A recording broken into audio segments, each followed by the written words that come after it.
চলমান আন্দোলনের অংশ হিসেবে বিভিন্ন মন্ত্রণালয় ও বিভাগ থেকে মিছিল নিয়ে সচিবালয়ের বাদামতলায় সমবেত হন কর্মকর্তা কর্মচারীরা।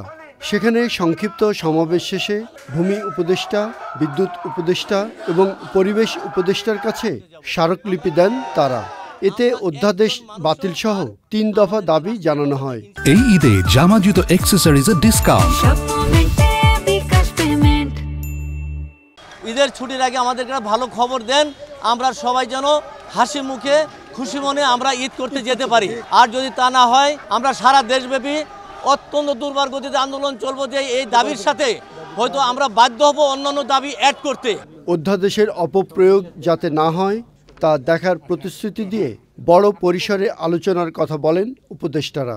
এখানে কিছু প্রভিশন আছে যেগুলো অপপ্রয়োগের সম্ভাবনা আছে। এই যে অধ্যাদেশটার যে অপপ্রয়োগের যে সম্ভাবনা আছে সেগুলোকে অ্যাড্রেস করা যায় কিনা। আপনারা জিনিসটাকে একভাবে দেখেছেন, সরকার হয়তো জিনিসটাকে অন্যভাবে দেখেছে। তো জিনিসটা আপনাদের দেখাটার প্রেক্ষিতে সরকারের কি বক্তব্য, সরকার নিশ্চয়ই নিজেদের মধ্যে আলোচনা করে এটা আপনাদেরকে জানাবে।